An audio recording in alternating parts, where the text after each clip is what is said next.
على رسوله الكريم أعوذ بالله من الشيطان الرجيم بسم الله الرحمن الرحيم ألا إن أولياء الله لا خوف عليهم ولا هم يحزنون صدق اللہ العظیم۔ میرے واجب الاحترام بزرگوں، دوستوں اور بھائیوں، میں نے قرآن پاک کی وہ آیت کریمہ تلاوت کی ہے جس میں رب تعالیٰ کی ذات بابرکات اپنے دوستوں کے بارے میں ارشاد فرماتی ہے کہ جو میرے دوست ہوتے ہیں ان کو کسی قسم کا خوف اور غم فکر نہیں ہوتا۔ میں یہاں اولیاء کرام کے بارے میں باتیں کرتا رہتا ہوں، بیان کرتا رہتا ہوں۔ کچھ دوست ایسے بھی ہیں جنہوں نے مجھے یہ کہا کہ صاحب آپ مرد اولیاء کرام کے بارے میں باتیں کرتے ہیں، کیا دنیا میں اس سٹیٹس کی یا اس مقام کی عورت کوئی نہیں گزری؟ تو ان کے بارے میں بھی آپ بات بتائیں۔ تو کیوں نہیں گزری؟ دنیا میں اگر مرد کسی سپر سٹیٹس مقام پر ہیں تو عورتیں بھی بڑے بلند بالا مقام پر پائی جائیں۔ آج ان عورتوں میں سے ہی ایک عورت کے بارے میں بیان کرنا مقصود ہے کہ قدرت نے ان کو ایسا مقام عطا فرمایا کہ وہ مردوں کی پہنچ سے بھی اوپر ہو گئے، مردوں سے بھی زیادہ اللہ نے ان کو مقام عطا فرمایا۔ اور وہ عورت جو ہے وہ صرف ہندوستان اور پاکستان میں نہیں جانی پہچانی جاتی بلکہ پوری روئے زمین پر ان کے نام کا ڈنکا بنتا، اور لوگ ان کو جانتے بھی ہیں، پہچانتے بھی ہیں اور مانتے بھی ہیں کہ واقعی یہ اس کیلیبر کی، اسپرچل کیلیبر کی ہستی ہے۔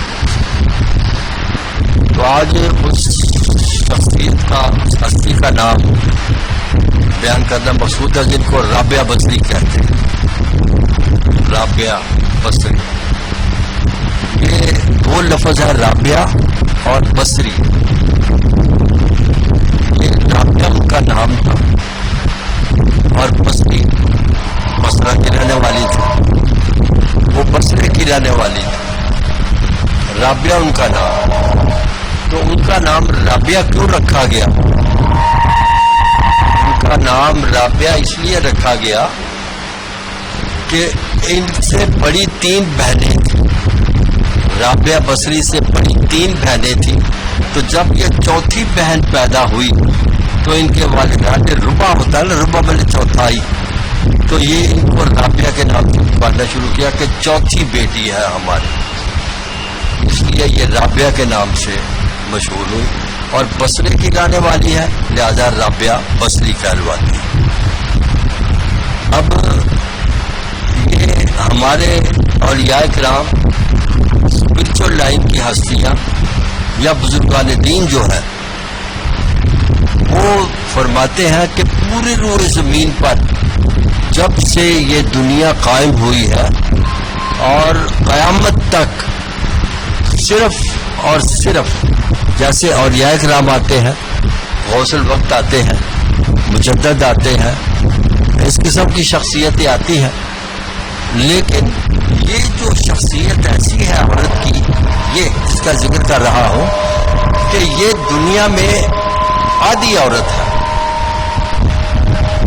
اولیاء کرام کا فرمان ہے کہ 2.5 کلندر دنیا میں موجود ہے، 2.5 کلندر، 2 مرد اور آدھی عورت۔ تو 2 مرد کون سے ہیں؟ کلندر تو ویسے بہت سے گزرے ہیں، لیکن 2 جو زیادہ مشہور اور مانے جانے جاتے ہیں ان میں سے حضرت شرف الدین بو علی کلندر پانی پتی رحمۃ اللہ تعالیٰ، ان کو پوری روئے زمین جانتے ہیں۔ آپ لوگوں کو ان کے نام کا بھی پتہ نہیں، سارے کہتے ہیں بو علی نام نہیں ہے ان کا، اصل نام ہے شرف الدین بو علی کلندر پانی پتی رحمۃ اللہ تعالیٰ۔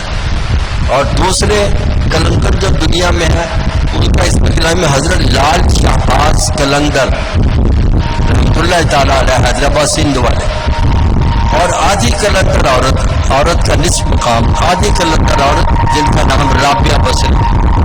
تو یہ دنیا میں 2.5 کلندر آئے ہیں جب سے دنیا پیدا ہوئی، اور جب تک دنیا ہے یہ 2.5 کے 2.5 رہیں گے، 3 نہیں ہوتے. تو اس کا اندازہ کیجئے گا کہ ان کا پھر کیا مقام ہوگا. ایسی ہستی ہوگی یہ رابعہ. ویسے تو کلندر اور بھی گزرے ہیں کہ جن کو اللہ تعالیٰ کے محبوب تک اور رب تک رسائی حاصل تھی، لیکن یہ جو مقام قدرت نے ان کو دیا ہے رابعہ کو، وہ اوروں کے مقدر میں نہیں تھا. مثال کے طور پہ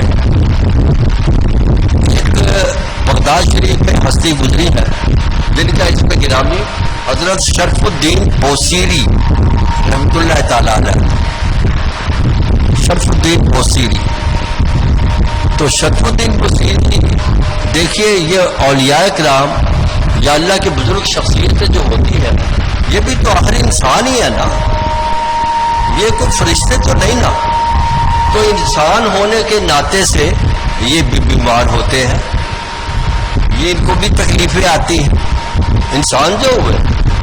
تو حضرت شرف الدین بوصیری جو تھے، ان کا یہ کیفیت تھی کہ وہ اللہ تعالیٰ کے محبوب کی مدح میں، ثنا میں نعتیں اور غزلیں اور قطعے لکھتے. وہ علی حضرت شرف الدین بوصیری اور قصیدے لکھتے حضور کی شان میں.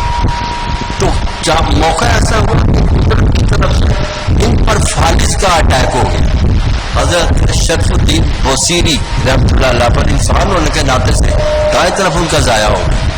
تو اب وہ پہلے تک قصیدے لکھتے اپنے ہاتھ سے لکھ لیتے، پھر وہ کیسے لکھتے کیونکہ ادھر تو فالج ہو گیا. تو ایک دن رات آپ نے ایک قصیدہ لکھا حضور کی شان میں، تو اپنے ایک مرید کو کہا کہ میں بولتا جاتا ہوں، تم لکھتے جاؤ، کیونکہ خود نہیں لکھ سکتے تھے نا. میں بولتا جاتا ہوں، تم لکھتے جاؤ. تو مرید نے وہ قصیدہ لکھ لیا، وہ بولتے گئے، وہ لکھتے گئے. تو آپ نے ارشاد فرمایا کہ مجھ سے اٹھا تو نہیں جاتا، تم یوں کرو کہ یہ کاغذ جو ہے نا جس پہ قصیدہ لکھا ہے حضور کی شان میں، یہ میرے سرانے کے نیچے رکھ دو. یہ میں کلندر کی بات بتانے لگا ہوں کہ کلندر کا مقام کیسا بن جاتا کہ اس کو میرے سرحانے کے نیچے رکھ دو. تو شرف الدین بوصیری ارشاد فرماتے ہیں، رات کو جب میں سویا ہوں تو سوتے ہی مجھ کو اللہ تعالیٰ کے محبوب کی زیارت ہوئی. میں نے دیکھا کہ ایک بہت بڑا جنگل سا ہے، اس میں ایک چبوترا بنا ہوا ہے اور اس کے اوپر حضور تشریف فرما. بہت سارے پیغمبر بھی وہاں موجود ہیں، بڑی بڑی زوردار قسم کی ہستیاں بھی موجود ہیں. تو میں بھی وہی ہوں. حضرت شرف الدین بوصیری فرماتے ہیں کہ میں بھی وہی ہوں، لیکن مجھ سے چلا نہیں جاتا، مجھ میں فالج تھا.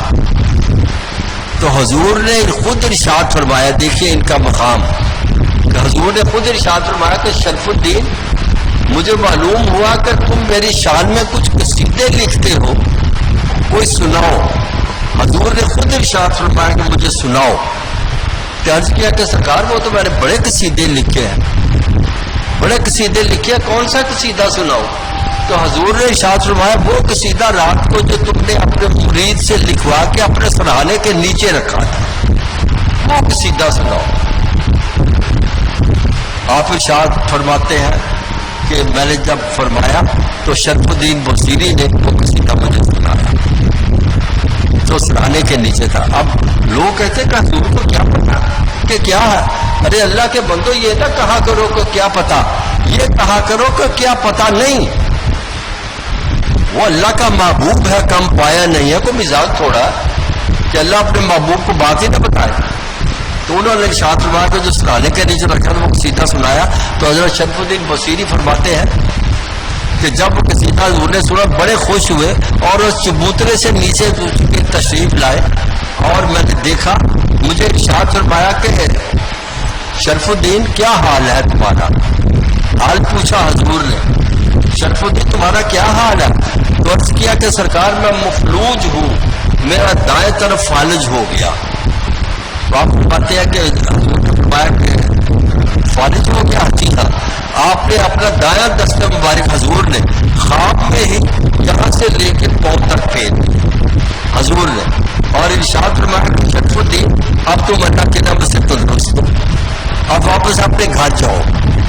تو شرف الدین فرماتے ہیں کہ میں نے جب حضور نے فرمایا واپس گھر جاؤ تو میری آنکھ کھل گئی، میں نے دیکھا میں تو اپنی چارپائی پر لیٹا ہوا،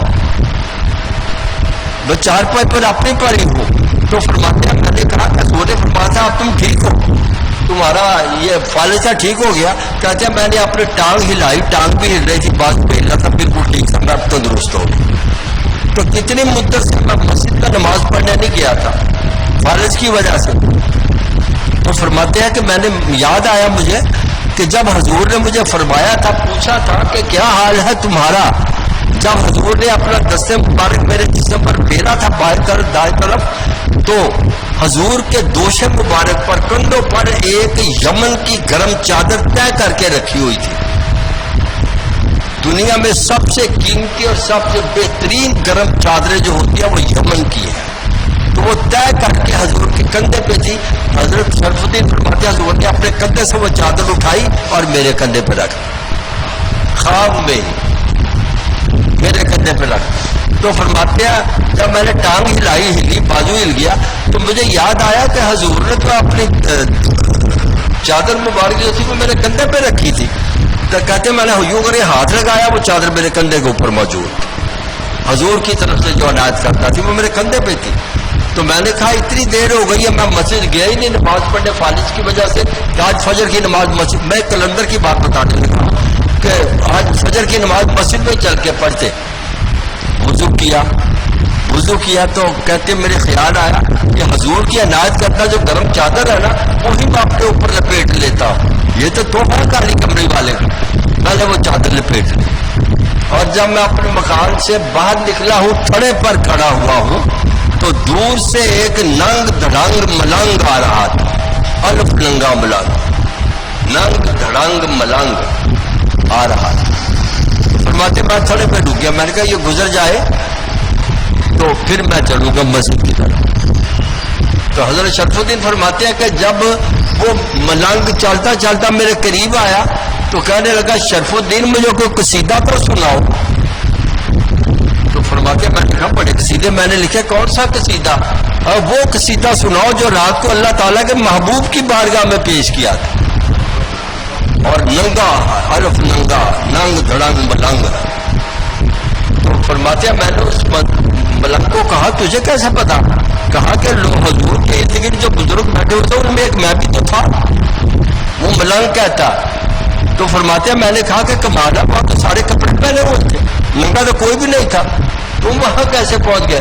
کہنے لگا کہ قدرت نے اپنے محبوب کے صدقے میں مجھ کو بھی یہ مقام دیا ہے، میں ہر روز حضور کی کچہری میں حاضری دیتا ہوں، لیکن جب حضور کی کچہری میں پہنچتے ہیں تو ہم لباس پہن لیتے ہیں، اور جب دنیا میں واپس آتے ہیں تو ننگ دھڑنگ ملنگ بن جاتے ہیں۔ جب یہ کوئی ننگ دھڑنگ ملنگ چلا جا رہا ہو ہم تو ان کو بڑی حقارت کی نظر سے دیکھتے ہیں، بڑا ناک منہ چڑھاتے ہیں اس کو، ہاں کیسے کیا ٹکر گیا۔ حالانکہ روحانی طور پہ ہمیں یہ حکم ہے دنیا والوں کو کہ اگر تم ادھر سے جا رہے ہو اور ادھر اس طرف سے کوئی ملنگ آ رہا ہے، ادھر سے ہم جا رہے ہیں ادھر سے ملنگ آ رہا ہے، تو اپنا راستہ تم چھوڑ دو، دوسری طرف کا راستہ اختیار کرو، اس کو گزر جانے دو۔ ملنگ کا یہ مقام ہے کہ وہ تمہارے پاس سے گزرے گا، تمہارے اوپر وہ مہربانی کرے گا، تو کیا کرے گا مہربانی؟ کہ تمہاری آنکھوں میں آنکھیں ڈال کے تمہیں بھی ملنگ بنا دے گا اور تم اپنے سارے کپڑے کپڑے پھاڑ ڈالو۔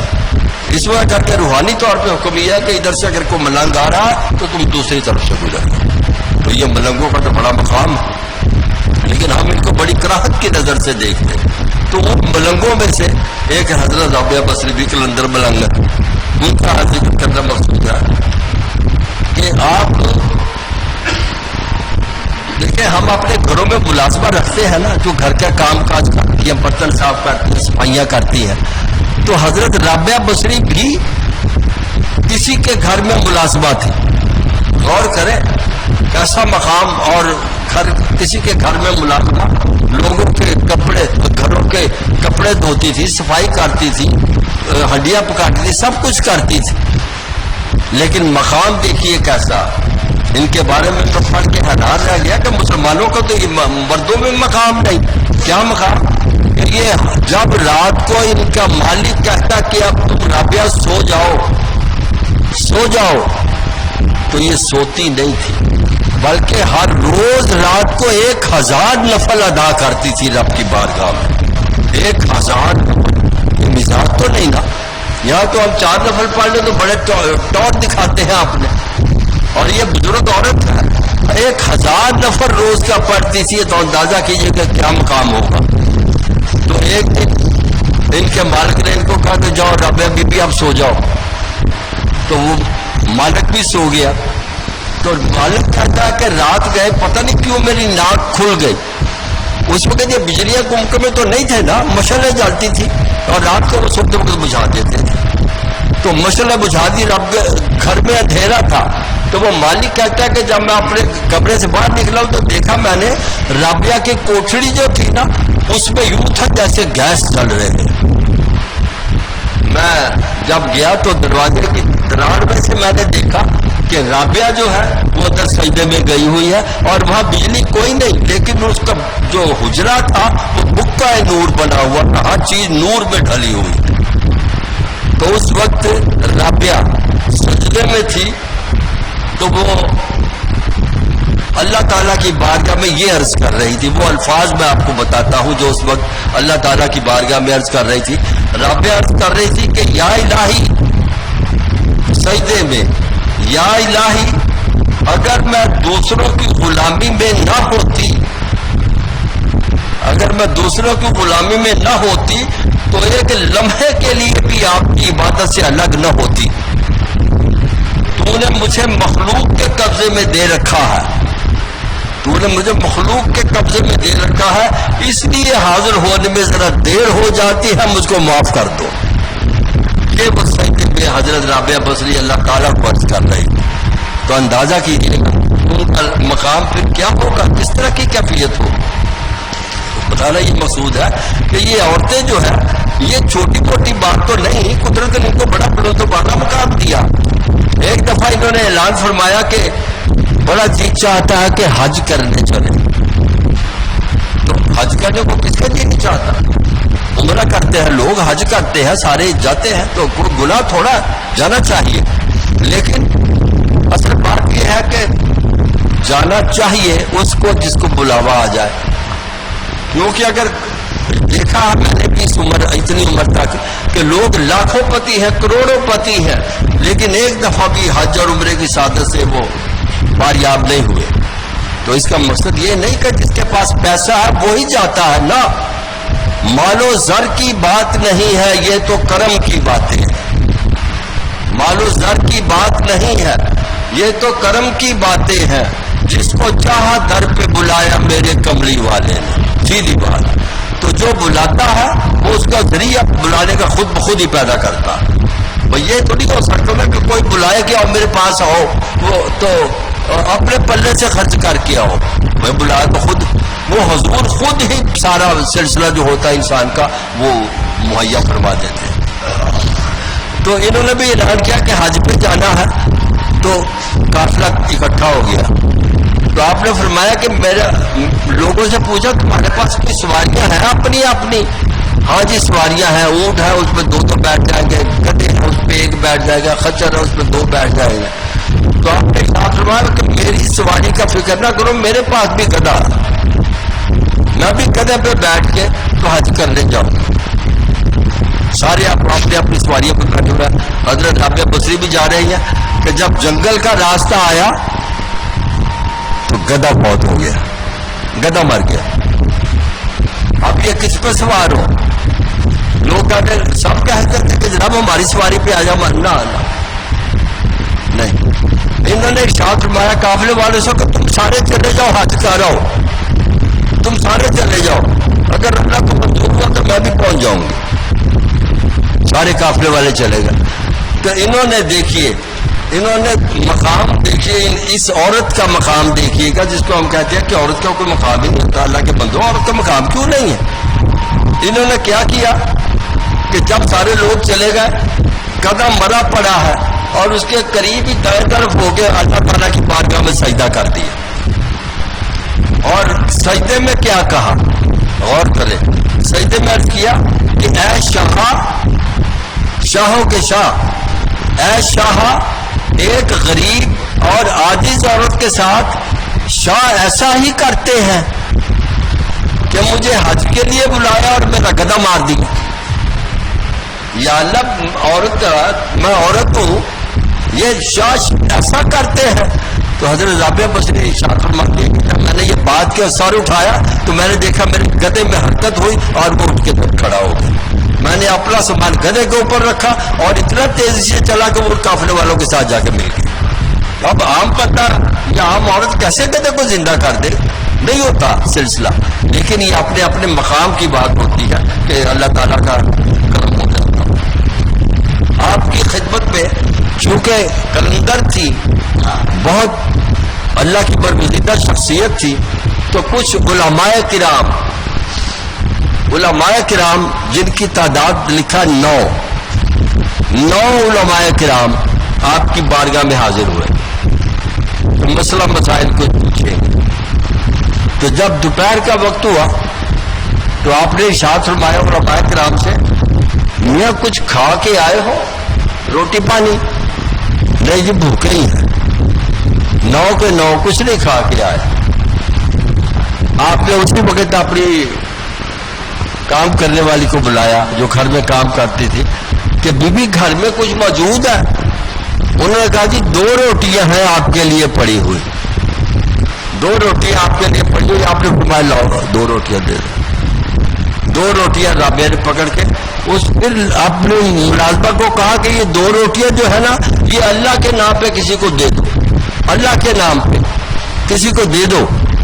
تو ملازمہ نے عرض کیا کہ سرکار وہ تو 9 بندے آئے ہوئے ہیں کھانے کے لیے، تھوڑی تھوڑی کھا لیں گے۔ آپ نے فرمایا نہیں، جو میں جانتی ہوں تم نہیں جانتی، تم دے دو اللہ کے نام پہ 2 روٹیاں۔ 2 روٹیاں دیجیے، اب گھر میں کچھ بھی نہیں ہے، تو 9 بزرگ آئے ہوئے کھانے کے لیے، وہ کہاں سے کھائیں گے؟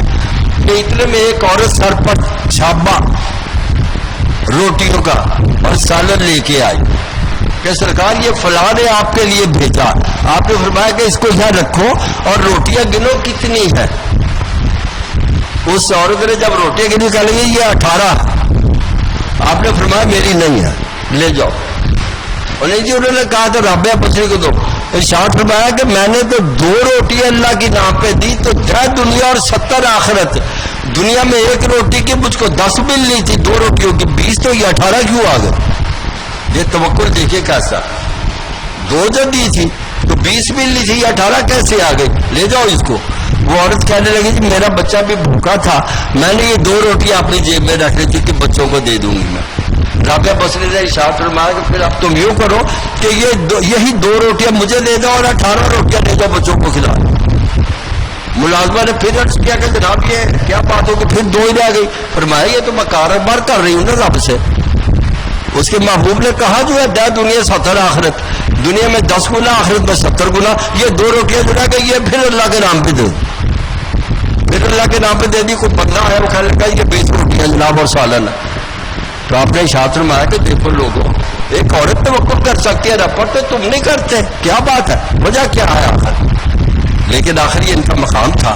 وہ پھر 20 روٹیاں جو تھی وہ 9 علماء کرام اور 10ویں آپ، انہوں نے 2 روٹیاں جو تھی وہ کھا لی۔ اور اس کرنے کا مطلب یہ ہے کہ یہ اللہ تعالیٰ کا کرم ہوتا ہے ان پر۔ ان کے بارے میں میں یہ پڑھ رہا تھا کہ آپ چونکہ بہت کم کھاتی تھی، یہ بزرگان دین جو ہوتے ہیں، جو اللہ تعالیٰ کے مقربین ہوتے ہیں، اللہ تعالیٰ کی بزرگ شخصیتیں جو ہوتی ہیں، عورتیں ہوں یا مرد ہوں، حضور علیہ الصلوۃ والسلام کی بات کا عرض کیا گیا کہ ہم بزرگ شخصیت کس کو مانیں، کون ہوگی بزرگ شخصیت؟ اس کی تعریف سرکار فرمائیے کہ یہ ہے۔ آپ نے ارشاد فرمایا کہ جس شخص کے اندر 3 خاصیتیں پائی جائے وہ بزرگ شخصیت ہوگی، چاہے وہ عورت ہو چاہے مرد ہو۔ 3 خاصیتیں جس کے اندر پائی جائے وہ بزرگ شخصیت ہوگی۔ عرض کی سرکار کون سی بزرگ، کون سی اس کے اندر نشانیاں پائی جائے؟ آپ نے ارشاد فرمایا سب سے پہلی نشانی یہ ہے کہ وہ دنیاوی باتیں بہت کم کرے، اللہ اور اس کے محبوب کی باتیں کرتا ہے، یعنی دنیاوی باتیں کم کرے۔ عرض کیا کہ سرکار دوسری بات فرمایا کہ دوسری بات یہ کہ وہ بہت کم کھائے، پیٹو نہ بنے کہ 4 روٹیاں کھا کر ڈکارے مارتا پھرے، نہ، بہت کم کھائے۔ دوسری خاصیت اس کے اندر یہ ہونی چاہیے، کم بولے کم کھائے۔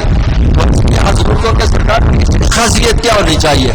آپ نے ارشاد فرمایا تیسری خاصیت یہ ہونی چاہیے کہ رات کو اس کی پشت بستر سے بہت کم لگے، یعنی وہ رات کو بہت کم سوئے، ذکر الہی کرتا رہے۔ تو یہ اللہ کے بندے جو ہوتے ہیں، یہ اللہ کی بندیاں جو ہوتی ہیں، ان کے اندر یہ خاصیتیں پائی جاتی ہیں تینوں، ورنہ آزما کے دیکھ لیجئے گا۔ تو جو کم کھائے گا، یہ ڈیفینیٹ بات ہے کہ وہ کمزور تو ہوگا نا، نکاہت اس کے اندر آئے گی۔ تو رابعہ بصری بھی رات کو ذکر الہی کر رہی ہے، دیکھیے مقام ان کا، دیکھیے ذکر الہی کر رہی ہے اور نکاہت کی وجہ سے نیند آ گئی، کمزوری کی وجہ سے نیند آ گئی ان کو۔ تو انہوں نے اپنے اوپر چادر لی ہوئی تھی، چادر، کہ ایک بدقسمت چور آ گیا گھر میں۔ ارے فقیروں کے گھر سے کیا ملے گا تم کو؟ ایک چور آ گیا، اس نے کیا کیا کہ یہ سوئی ہوئی ہے، ان کو اوپر سے چادر اٹھا لی۔ چادر اٹھا کے جب چلنے لگا، دروازے کے قریب پہنچا تو آنکھیں کو بینائی ختم ہو گئی، اندھا ہو گیا۔ اس نے پھر چادر لا کے ان کے اوپر ڈال دی، پھر آنکھیں آ گئی۔ 3 دفعہ تفسیر میں لکھا کہ اس چور کے ساتھ یہی ہوا کہ 3 دفعہ چادر اٹھا کے جانے لگا تو اندھا ہو گیا، جب چادر اوپر آتا پھر بنا ہو جاتا۔ تو اس وقت جب تیسری بار وہ رکھا چادر تو ندائے غیب آئی، اللہ تعالیٰ کی طرف سے آواز آئی، وہ یہ تو چوری کرنے آیا ہے میرے یار کی چادر کو؟ یہاں تو شیطان بھی پر نہیں مارتا، اگر ایک دوست سویا ہوا ہے دوسرا تو جاگ رہا ہے نا۔ اگر اپنی خیریت چاہتے ہو تو بھاگ جا، ورنہ اندھا ہو جائے گا ساری عمر کے لیے۔ نہیں، یہ اندھا ہو تو ایسا ہونا کہ ذرا کوئی چیز کو اٹھانے لگتا ہے تو رب اس کو ٹاپا مار دیتا کہ خبردار۔ تو یہ اب اندازہ کیجئے گا کہ یہ رابعہ اتنی انتہا درجے کی کہ کمال ہو جاتی ہے۔ اچھا، ان کے بارے میں میں یہ پڑھ رہا تھا، بزرگ شخصیت ہے یہ، ہر اللہ کے نیک بندہ عورت ہو یا مرد ہو، ان کو کچھ چاہنے والے بھی ہوتے ہیں اور ان کے خلاف بھی کچھ ہوتے ہیں، پیار کرنے والے بھی ہوتے ہیں اور کانٹے چبھونے والے بھی ہوتے ہیں۔ یہ تو ایک دس از بٹ نیچرل جس کو کہتے ہیں نا، یہ قدرتی امر ہے، یہ ہوتا۔ اب آپ نے دیکھیے گلاب کا پھول ہے، اس کو سونگھنے والا بھی بڑے ہیں لیکن اس کی شاخ کے اوپر کتنے کانٹے لگے ہوتے ہیں۔ تو اس طرح ہوتا ہے، اچھی چیز جو ہوتی ہے نا اس کو اس طرح لوگ ستاتے بھی ہیں اور پیار بھی کرتے ہیں۔ تو حضرت رابعہ بصری رحمت اللہ تعالی علیہ اپنے حجرے میں بیٹھی ہوئی ہیں، تو کچھ بزرگان دین جو شر پسند تھے، وہ آپ کی بارگاہ میں حاضر ہوئے۔ تو عرض کیا انہوں نے کہ لوگ آپ کو ولیہ کہتے ہیں کہ آپ اللہ کے بزرگ شخصیتوں میں سے ہیں، لیکن ہم کہتے ہیں آپ نہیں ہیں۔ آپ نے فرمایا کہ میں نے کب کہا مجھے ولیہ مانو؟ میں نے کبھی اعلان کیا اس بات کا؟ میں نے تو خود اعلان نہیں کیا، لہذا تم مانو نہ مانو تمہاری مرضی ہے، میں تو کچھ نہیں کہتے۔ آپ نے ارشاد فرمایا کہ تم نے یہ جو کہا کہ آپ ولیہ نہیں مانتے، اس کی کوئی وجہ ہے؟ ولیہ نہ ماننے کی کیا وجہ؟ تو ان علماء کرام نے کہا، وہ علماء دیکھیے یہ علماء ہوتے تو ہیں، حضور کا بھی ارشاد گرامی ہے کہ میری امت میں 2 قسم کے علماء ہوں گے۔ ایک نے قسم بتائی، حدیث پاک کے الفاظ یہ ہے کہ میری امت میں 2 قسم کے علماء ہوں گے، ایک علماء سو، ڈانگ سوٹا کھڑکانے والے، غلط ملت انٹرپریٹ کرنے والے حضور کی حدیث اور قرآن کی آیتوں کو، آپس میں لڑانے والے۔ حضور کا ارشاد کہ ایک علماء سو ہوں گے اور دوسرے علماء حق، کھری بات کرنے والے۔ اللہ اور اس کے رسول کی بات کرنے والے دو قسم کے علماء ہیں. تو یہ علماء سو تھے. آپ نے فرمایا کہ آخر وجہ کیا ہے؟ مجھ کو ساری دنیا کہتی ہے یہ ولی ہے، آپ مانتے ہی نہیں ہیں. فرمایا کہ اس لیے کہ جو تارک سنت ہوگا وہ ولی نہیں ہو سکتا. جو تارک سنت ہوگا وہ ولی نہیں ہو سکتا. آپ نے ارشاد فرمایا کہ میں نے کون سی سنت ترک کی ہے مجھے بتاؤ. تو علماء سو نے کہا کہ آپ نے یہ سنت ترک کی ہے کہ حضور علیہ الصلوۃ والسلام کی ذات بابرکات نے شادی کی اور 11 شادیاں کی. آپ نے ان کی سنت پر عمل نہیں کیا، آپ نے تو ایک بھی نہیں کی، لہذا آپ تارک سنت ہے، ہم آپ کو وجہ نہیں مانتے. یہ علماء سو نے کہا. آپ نے ارشاد فرمایا کہ دیکھو میں نے کب کہا کہ میں شادی نہیں کرتا؟ میری شادی ابھی کر دو، جس کے ساتھ چاہو کر دو، لیکن میں تم سے 3 سوال پوچھتی ہوں، تینوں کے جواب مجھ کو قرآن اور حدیث کے تحت دے دو. اگر دے دو کہ صحیح جواب تو شادی جس کے ساتھ چاہے مرضی کر دو. ان علماء کرام میں سے کر دو، کسی کے ساتھ کر دو. میں نے نہ کب کی ہے. انہوں نے کہا لو جی کمال آپ تو علماء ہیں، اتنے بڑے ہمیں مسئلے پتہ ہیں، آپ بتائیں جی کیا کہتی. انہوں نے سب سے پہلا سوال جو کیا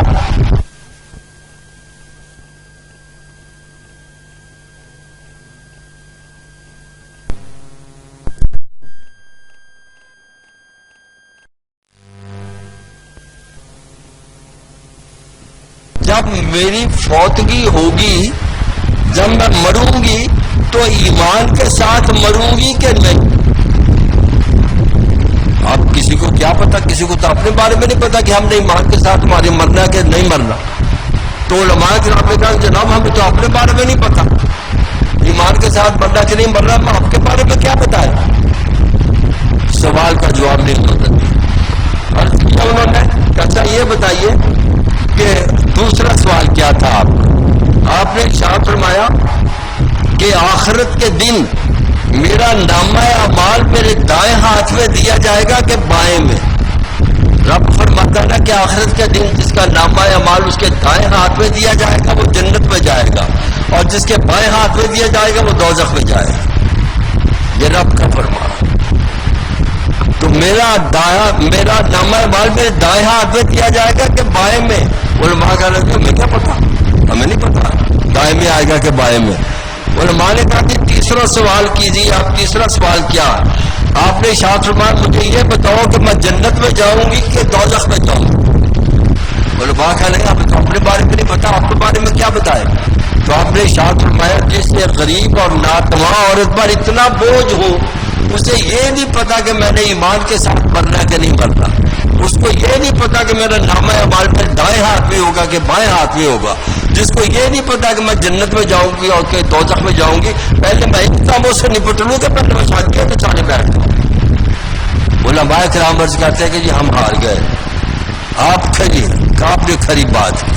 تو وہ علماء سو جو تھے وہ اٹھ کے تو آ گئے. اب اس قسم کی باتیں جو ہے وہ عام عورت یہ مت نہیں کر سکتے. کہاں ان کے ذہن میں آئے گا کہ اس قسم کی باتیں کی جائیں. تو ان کے بارے میں کچھ لوگ اور بھی آتے جاتے رہتے ہیں، جس طرح پیروں کے پاس عورتیں بتاتے ہیں، ان کے پاس بھی. انہوں نے کہا کہ رابعہ آپ بڑا عبادت کرتی ہیں، دن کو بھی رات کو بھی کرتی ہیں عبادت، لیکن جس کی عبادت کرتی ہو اس کو کبھی دیکھا بھی ہے؟ اللہ کی عبادت کرتی ہو نا، تو کبھی اللہ کو دیکھا بھی ہے تم نے؟ تو آپ نے ارشاد فرمایا کہ وہ عبادت کیسی کہ جس کی عبادت کرے اس کو دیکھے ہی نہ. عبادت تو وہ ہے کہ جب عبادت کرے انسان تو جس کی عبادت کی جاتا ہے اس کو سامنے دیکھے. میں دیکھتی ہوں. تو اب آپ مقام دیکھیے گا، عورت ہے نا یہ، کیسا مقام. حضرت رابعہ بصری نے اعلان کیا کہ ہم حج پہ جائیں گے، حج پہ جائیں گے. اور اسی دور میں بہت بلند ترین شخصیت مرد حضرت مالک دینار رحمت اللہ تعالی علیہ وہ بھی تھے. انہوں نے بھی اعلان کیا کہ ہم بھی حج پہ جائیں گے. رابعہ بصری ابھی بعد میں پہنچی ہے، پہلے مالک دینار جا پہنچی بیت اللہ شریف. یعنی مقام دیکھیے عورت کا، اللہ کے بندوں کیسا مقام ہے یہ کہ مالک دینار بیت اللہ شریف جا پہنچے. تو فرماتے ہیں مالک دینار کہ بیت اللہ جس کا ہم طواف کرتے ہیں نا، 7 چکر لگاتے ہیں، وہ بیت اللہ اپنے جگہ پر موجود ہی نہیں ہے، بیت اللہ ہی نہیں. تو مالک دینار کہتے ہیں میں نے آسمان کی طرف دیکھے، کہا یا اللہ میں حج کرنے آیا تھا، تو جس بیت اللہ کا طواف کر رہا ہوں وہ تو بیت اللہ ہی نہیں ہے، طواف کس کا کروں، بیت اللہ کہاں گیا. تو حضرت مالک دینار بہت بلند و بالا مقام پر فائز ہے، بہت بلند ان کا مقام ہے. وہ فرماتے ہیں کہ مجھے ندائے غائب آئی کہ مالک وہ بیت اللہ ایک ضعیفہ کے استقبال کے لیے گیا ہوا، ایک ضعیفہ کے گیا ہوا استقبال کے لیے، ریسیپشن کے لیے گیا. تو عرض کیا کہ یا اللہ وہ کون ہے جس کا استقبال کے لیے آپ نے بیت اللہ کو بھیج دیا. تو رب نے ارشاد فرمایا کہ تم انتظار کرو اور دیکھو. تو اب مالک دینار فرماتے ہیں کہ میں وہیں کھڑا ہوا تو میں نے دیکھا کہ بیت اللہ شریف جو ہے وہ پیچھے آہستہ آہستہ سڑکتا ہوا آ رہا اور اس کے ساتھ ساتھ ایک کبڑی سی عورت ہاتھ میں لاٹھی پکڑی، وہ بھی چلی آ رہی ہے تھوڑا تھوڑا، جو جس طرح وہ چلتی ہے بیت اللہ اسی طرح چلتا ہے. بیت اللہ اپنے مقام پہ آ کے فٹ ہو گیا. تو مالک دینار فرماتے میں نے اس کو دیکھ کے کہا تم رابعہ تو نہیں ہو؟ وہ کہہ رہی ہاں رابعہ ہوں. اور یہ کیا طوفان بچا کر دیا، بڑا وفا کر دیا تو نے، اپنی ریسیپشن کے لیے بیت اللہ کو بلا دیا، وہ تمہیں ریسیو کرے آ کے. میں نے تو رب کو نہیں کہا تھا، میں نے کب رب کو کہا تھا کہ میرے لیے بیت اللہ کو بھیج دو. مالک طوفان تو نے اٹھا رکھا. انہوں نے کہا کہ مالک طوفان میں نے نہیں اٹھایا، طوفان تو تم نے اٹھا رکھا ہے. مالک نے کہا کہ بی بی میں نے کیا طوفان اٹھا رکھا؟ کہا کہ تم 9 سال سے اپنے گھر سے نکلے ہو حج کرنے کے لیے. 9 سال ہو گئے تم کو اپنے گھر سے حج کرنے نکلے ہو، تو تم کیا کرتے ہو؟ 2 قدم چلتے ہو تو 2 نفل پڑھتے ہو، 2 قدم چلتے ہو تو 2 نفل پڑھتے ہو. اس طرح کرتے کرتے 9 سالوں میں تم یہاں پہنچے. طوفان تو تم نے اٹھا دیا. لوگ کہتے ہیں مالک دینار بڑا کمال کا بندہ. تو میں نے رب کو تو نہیں کہا کہ میرے ریسیپشن کو بھی. تو بتانا یہ مقصود ہے کہ اندازہ کیجئے گا کہ یہ عورت ہے تو قدرت نے کیسا مقام دے گا کہ بیت اللہ کو ان کی ریسیپشن کے لیے بھیج دی، مردوں کے لیے نہیں گیا. یہ کبڑی عورت ہاتھ میں لاٹھی لیے پکڑی چل رہی. عرض کرنے کا مطلب یہ ہے کہ یہ جو مستورات ہے قدرت نے ان کو مقام دیا ہے، ایسا بلند و بالا مقام عطا فرمایا ہے کہ انسان دنگ رہ جاتا. ان کے بارے میں میں نے پڑھا کہ جب بھی آپ عبادت سے فارغ ہوتی، عبادت میں بھی، اور جب بھی آپ عبادت سے فارغ ہوتی تو روتی رہتی. ان کی آنکھوں کی بینائی بھی بہت کمزور ہو گئی تھی، روتے روتے. تو لوگوں نے پوچھا کہ رابعہ ہر وقت ہی روتی رہتی ہو، وجہ کیا؟ ہر وقت تو نہیں رونا چاہیے، کیا وجہ؟ تو انہوں نے ارشاد فرمایا میں اس لیے روتی ہوں. دیکھیے کیسے جس طرح کسی کا مقام ہوتا ہے اس کی باتیں بھی اسی مناسبت سے ہی ہوتی. تو ان کو بتایا کہ دیکھو میں نے رب سے عشق کیا ہے، رب سے میں نے عشق کیا ہے. تو یہ لوگوں نے یہ تو بڑی اچھی بات ہے، رب سے عشق کرتی ہوں. کہا نہیں، میں روتی اس لیے ہوں کہ آخرت کے دن اگر رب نے مجھے یہ کہہ دیا کہ تم میرے عشق کے قابل نہیں ہے تو میرے پلے کیا رہتا ہے، اس لیے روتی ہے. تو اب ہم دنیا والے یہ تو سوچ بھی نہیں سکتے کہ ایسی باتیں بھی تو اللہ سے کر سکتا ہے، لیکن یہ عورت ہو کے ایسی باتیں کرتی ہے کہ میں نے اللہ سے عشق کیا ہے. اگر آخرت کے دن اس نے مجھے کہہ دیا کہ تم میرے عشق کے قابل نہیں تو میری زندگی ختم ہو گئی. اور اس لیے کے بارے میں میں یہ پڑھ رہا تھا لیکن کیسی کیسی کیا ہے.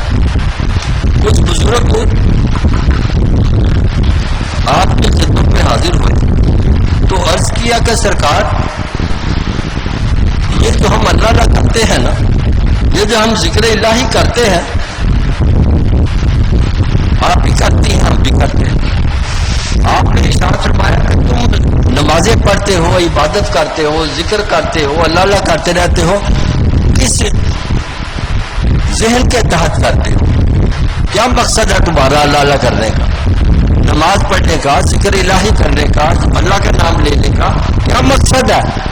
تو ان لوگوں نے کہا ہمارا مقصد تو یہی ہے نا کہ ہم اللہ اللہ کریں، اللہ تعالیٰ ہمیں جنت میں جگہ عطا فرمائے اور دوزخ سے ہمیں محفوظ فرمائے. ہم تو اس لیے جناب اللہ اللہ کرتے ہیں. ان لوگوں نے پوچھا کہ رابعہ آپ بھی اللہ اللہ کرتی ہے، آپ کس نقطہ نگاہ کے تحت اللہ اللہ کرتی ہیں؟ آپ کیوں کرتی ہیں اللہ اللہ؟ آپ کا نظریہ کیا ہے؟ تو آپ نے ارشاد فرمایا کہ دیکھو تم اللہ اللہ کرتے ہو اس لیے کہ تم کو جنت ملے اور دوزخ سے محفوظ ہو جاؤ. میں یہ کہتی ہوں کہ اگر جنت اور دوزخ نہ ہوتی، اگر جنت اور دوزخ نہ ہوتی تو کیا تم لوگ عبادت نہ کرتے؟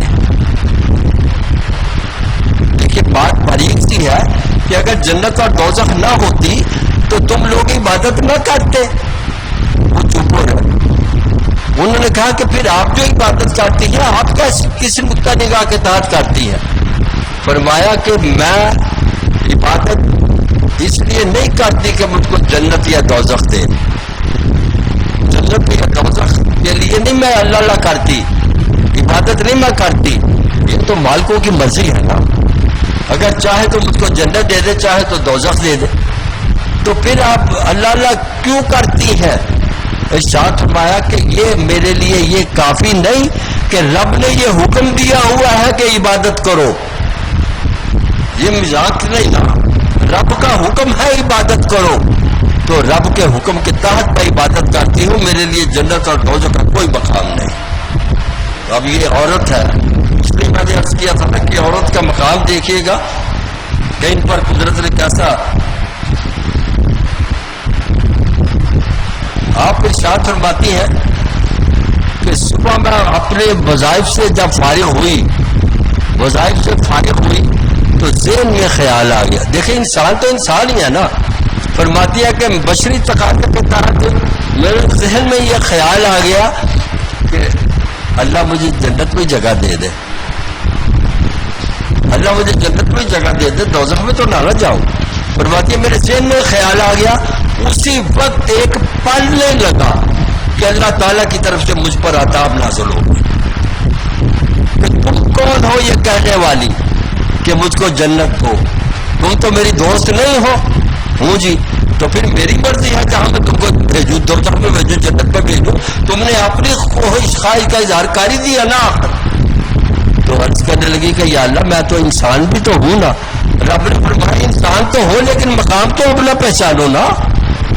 اس مقام پر آ کے تم مجھ سے جنت طلب کر رہی ہو، ساری دنیا ہی جنت مانگتی ہے، پھر کیا فرق رہ گیا؟ ایک جیسے ہی ہو. عرض کی کہ یا اللہ میری یہ خطا معاف کر دی جائے. رب نے ارشاد فرمایا کہ رابعہ اگر آئندہ تمہارے ذہن میں کبھی جنت کا خیال آئے تو کبھی معاف نہیں کیا جائے. مت اپنے ذہن میں یہ خیال لاؤ. تم میری دوست ہو، یہ دوست کا اپنا مقام ہے کہ میں تم کو دوزخ میں پسند کرتا ہوں کہ جنت میں پسند کرتا ہوں. تو یہ حضرت رابعہ بصری ہے. آپ تفسیر میں آپ کے بارے میں پڑھ رہا تھا کہ جب رب تعالیٰ کے فرمان کے مطابق کہ کل من علیہا فان ویبقی وجہ ربک ذو الجلال والاکرام، کہ ہر چیز فانی ہے اور جو بقا ہے وہ صرف رب کی ذات ہے. کل نفس ذائقۃ الموت، ہر نفس نے موت کا ذائقہ چکھنا. رابعہ بصری پر بھی موت والی ہو گئی، اس دنیا سے روپوش ہو گئی.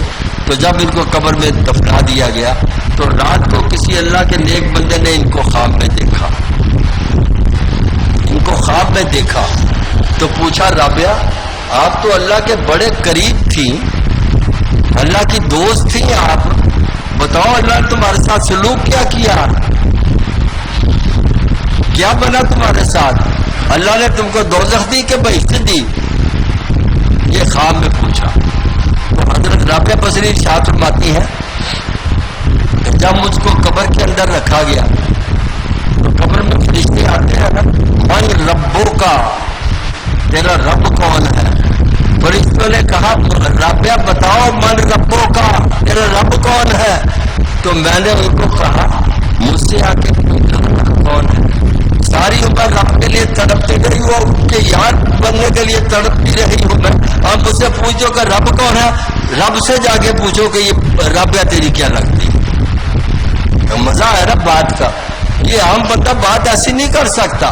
میں تو ساری عمر ان کے ساتھ عشق کرتی رہی، اور اب مجھ سے پوچھتے ہو کہ تمہارا رب کون ہے؟ رب سے جا کے پوچھو کہ رابعہ کون ہے تمہاری۔ تو جب وہ فرشتے واپس گئے تو نے دائرہ بھائی کہ رابعہ توڑے تو میرے فرشتوں کو لاجواب ہی کر دی۔ اب فرشتے میرے پاس آ گئے، یہ کہتے ہیں میں ان کو کیا جواب دوں کہ تم میری کیا ہو؟ تو اللہ تعالیٰ نے مجھ کو جنت عطا فرما دی۔ غرض کرنے کا مطلب ہے کہ یہ اللہ تعالیٰ کی بزرگ شخصیتیں جو ہوتی ہیں، اللہ تعالیٰ کے مقربین جو ہوتے ہیں، عورتیں ہوں یا مرد ہوں، قدرت نے ان کو ایسا نوازا ہوتا ہے اپنے محبوب پاک کے صدقے میں کہ انسان سوچ بھی نہیں سکتا کہ قدرت نے ان کو یہ مقام عطا کیا ہوا۔ تو ہم سب یہی عرض کریں گے کہ اللہ تعالیٰ ہمیں بھی کوئی ایسا اللہ کا نیک بندہ ملا دے، اللہ کی کوئی بزرگ شخصیت ملا دے کہ جس کی خدمت میں ہم حاضر ہوں، اور ہم کو وہ کم از کم، ہم نماز میں تو پڑھتے رہتے ہیں اہدنا الصراط المستقیم، یا اللہ ہمیں سیدھا راستہ دکھا، لیکن سیدھا راستہ رب نے انگلی پکڑ کے تو نہیں دکھانا نا، وہ تو اللہ کا بندہ ہی دکھائے گا جو خود سیدھے راستے پر ہوگا۔ تو اس لیے دعا یہ کرنی چاہیے کہ یا اللہ ہمیں کو اللہ کا نیک بندہ ملا دے جو خود سیدھے راستے پر چل رہا ہو، اور ہم اس کی انگلی پکڑ لیں اور اس کے ساتھ کسی ہوئے چلے جائیں۔ ہم جہاں وہ اللہ کا نیک بندہ جائے گا وہاں ہم بھی پہنچ جائیں گے۔ وما علینا الا البلاغ۔